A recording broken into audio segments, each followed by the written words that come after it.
আপোনালোকে সকলোৱে জানে যে আগতে আমি বজাৰখন কৰিছিলোঁ ওচৰৰ দোকান এখনৰ পৰা আজিকালি গোটেই বজাৰখন কৰি দিয়ে অনলাইনে আজি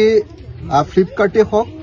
বা আমাজন কোম্পানী হওক বা অন্য কোম্পানীবিলাকে অসমৰ গোটেই বজাৰখন দখল কৰি ল'লে তাৰমানে বিজেপি হ'ল এনেকুৱা কৰ্পৰেট শক্তিবিলাকৰ দালাল তেওঁলোকে এই কোম্পানীবিলাকক গোটেই দেশৰ সম্পদ দি বজাৰখন দি দেশৰ মানুহক কেৱল কোম্পানীবিলাকৰ লেবাৰ কৰিবৰ কাৰণে চেষ্টা কৰে এয়াই হ'ল বিজেপিৰ প্ৰকৃত চৰিত্ৰ এতিয়া আমি দেখিবলৈ পাইছো যে অসমীয়া মানুহৰ এটা অন্যতম প্ৰধান উৎসই হ'ল জীৱিকাৰ উৎস হ'ল গাহৰি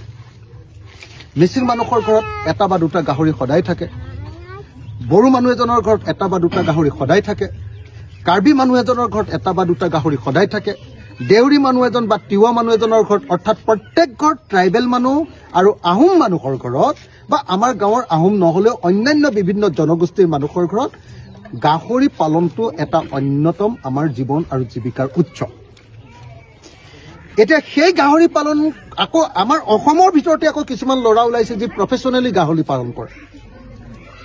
সেইবিলাকৰ ওপৰত মাধমাৰ দিবৰ কাৰণে আগতে পাঞ্জাবৰ পৰা বা অন্য হাৰিয়ানাৰ পৰা গাহৰি আনি আছিলে এইবাৰটো বিজেপিয়ে কমপ্লিটলি আপোনাৰ থাইলেণ্ডৰ পৰা গাহৰি ইয়াত পুহিবৰ কাৰণে কোম্পানী আনি আমাৰ সমগ্ৰ অসমীয়া সমাজখনৰ অৰ্থনৈতিক যিটো আধাৰ সেই আধাৰটোক নাইকিয়া কৰি পেলাব যেনেকৈ গৰু পুহি আমি চলো গৰু এটা বিক্ৰী কৰি আমাৰ ছোৱালীজনী বিয়া তুলনি বিয়া পাতো গৰু এটা বিক্ৰী কৰি যেনেকৈ আমাৰ মেট্ৰিক পৰীক্ষাটো দিওঁ গৰু এটা বিক্ৰী কৰি গৰু এহাল বিক্ৰী কৰি যেনেকৈ মা বা দেউতাৰ বেমাৰৰ চিকিৎসা কৰোঁ এইটো হ'ল আমাৰ অৰ্থনীতিৰ এটা ডাঙৰ সম্বল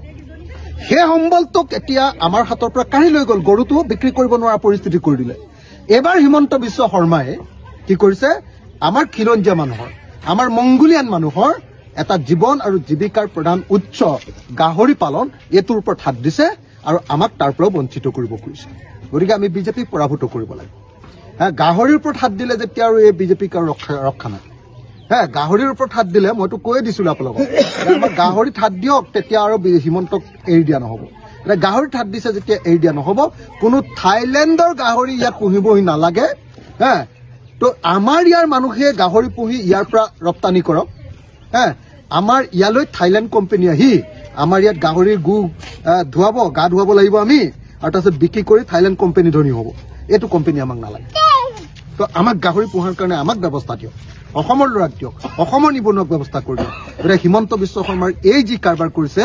যে অসমৰ গৰু বিক্ৰী বন্ধ কৰিলে এইবাৰ গাহৰি বিক্ৰী বন্ধ কৰিবৰ কাৰণে যি ব্যৱস্থা কৰিছে হিমন্ত বিশ্ব শৰ্মাক অসমৰ মানুহে পুলিয়ে পোখাৰে উঘালি ব্ৰহ্মপুত্ৰত চাবিচত দলিয়াই পেলাব লাগে